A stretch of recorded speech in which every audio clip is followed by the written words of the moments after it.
Soapbox After Dark. As I always say, sobriety is optional at this point. I want you guys to be loose after a long day of work. I am your host, Jamarl Thomas. I wasn't originally going to do this video, at least not tonight, because I am tired. And the lemon that I just had is making my mouth thick. It's like tart. But nevertheless, I'm going to plow through that. And I am going to do this video. I want to finish up the set that I wanted to plan for tonight. And so this is the last video, Tulsi Gabbard. Tulsi Gabbard did a CNN town hall yesterday, and Tulsi Gabbard rocked it.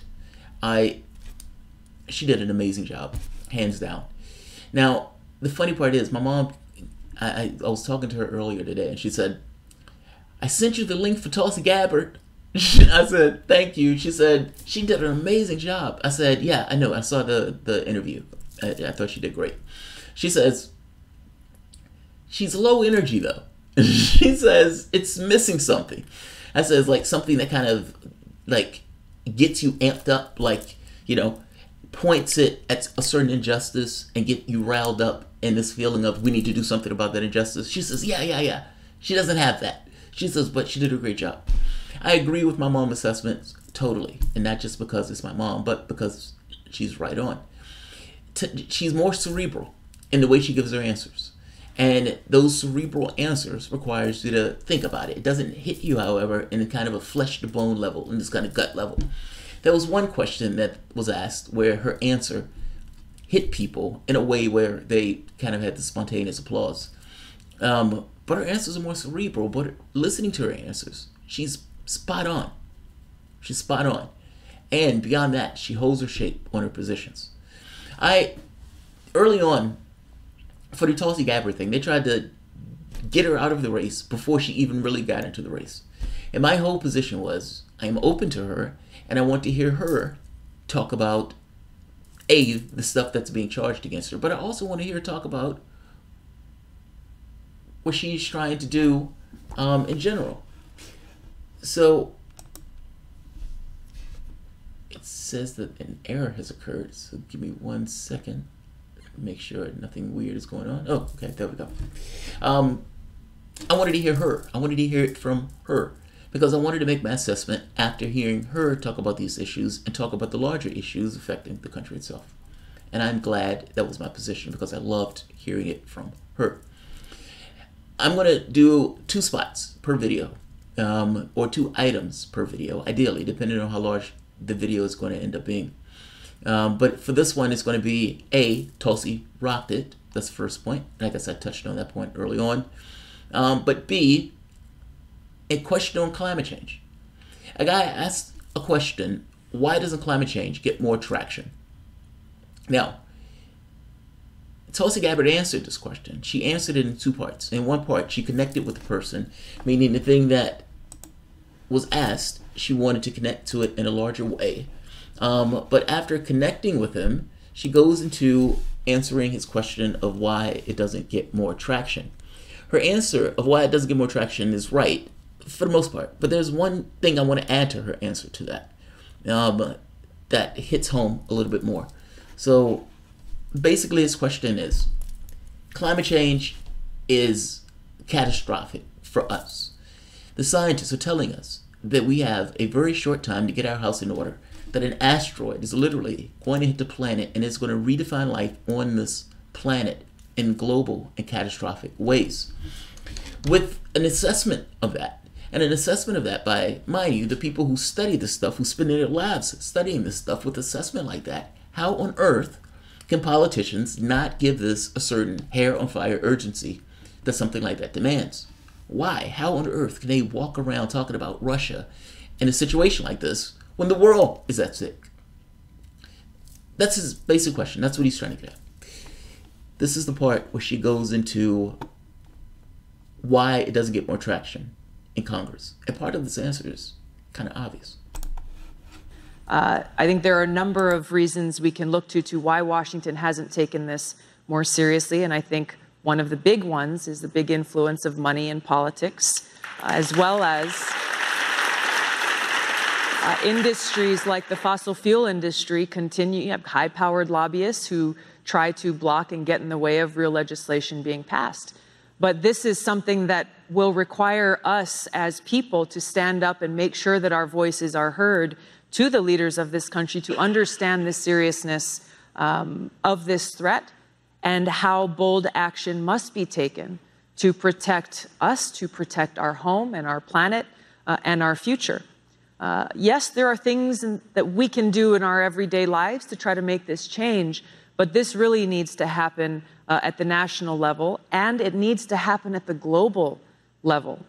Even if we made the kind of change we need to see, the radical change we want to see here in this country to completely get off of fossil fuels and invest in green economy and sustainable infrastructure and make the kinds of changes we want to see, that still will not have enough of an impact. And she's right. A key point here. It's almost as if she's listening to my videos. My argument is often you have dollars or pitchforks, and in this case, you don't have pitchforks, you have dollars.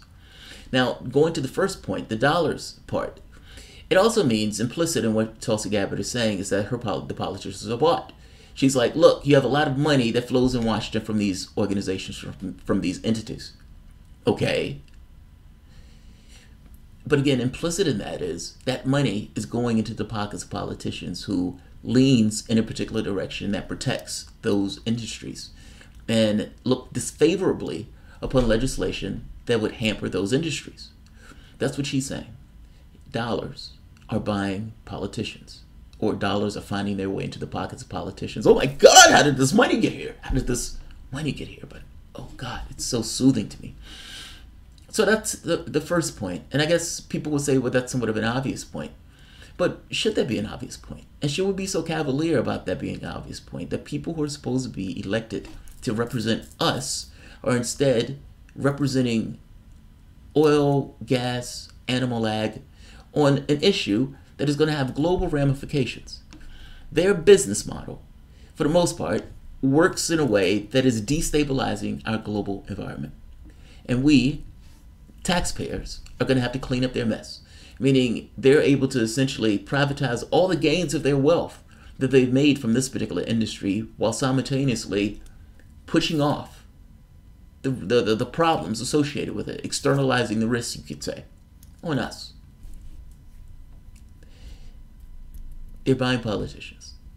That should not be so cavalierly taken. The second part to this, though, is you have dollars or pitchforks. And the interesting question that's missing in her answer is, why don't you have more pitchforks? Understand what I'm asking here, because it's somewhat of a basic question. This is true that scientists have been pushing for climate change. And it's true that people should care about this issue. Everybody should care about this issue. And if you have this information that's saying, look, your world is at risk, something needs to be done, your world is at risk, why don't you have more pitchforks on this particular issue? There have been people who are trying to push the issue and trying to get people to have more interest in it. But I can tell you, as somebody who does videos on this, people don't share my interest in this. Videos on climate change gets no views. I do them anyway, but they get no views. If that's indicative to some degree of the level of interest that people have, I would imagine people who already agree with it say, oh, I agree with it, you can't do anything about it. And people who don't, or people who don't necessarily care, have other things that are filling their interest. What I would present here is that the reason you don't have pitchforks is because people don't have the ability to fully care about this issue. They have all of these other things that are filling their minds, all of these dramas, all of these things. Oh my God, I have to pay for this kid. Oh my God, my kid is sick. Oh my God, my dog is sick. Oh my God, my husband is, messing around. One issue after the next that comes up that fills their mind, but also issues dealing with their needs. My job hasn't gone anywhere. My wages have, for the most part, been stagnant. My bills have been going up and through the roof. Oh my God, if I get an illness, I am utterly and entirely vulnerable. And you're talking to me about climate. What I will put to you are the things that matter to people are the things that are in front of their face. And it is hard to have a care or concern about something that is this ephemeral, that this is over the top, and in this so many years down the line that they can't see, can't put their hands on, can't necessarily taste, and ultimately have to believe you that this is taking place. So what are they going to care about more? The things that matter to them most, meaning those things that are in jeopardy, those complete and entire vulnerabilities that our society allows, or climate. The reason that they don't care about it more is because they don't have the ability to care about it more. They have needs, they have concerns, they have things that they need to take care of. This thing of job, this thing of house, this thing of car, this thing of cat, this thing of dog, this thing of child. They have to deal with all of these things. And so, it's like, why don't you have more traction in Washington? Is because you have all dollars and you have no pitchforks, because they've put the pitchforks down in order to go out and try to scramble and make ends meet in a society to which they consistently and entirely, at least from the 99% standpoint, are vulnerable. You have dollars or pitchforks. And in this case, you have dollars. That's your point. I'm not going to keep this one because I have a few of these that I want to do, so I'm going to end this here. If you guys enjoyed the content, please feel free to share, like, subscribe. You can always support the PayPal or Patreon. Thanks all. And we are.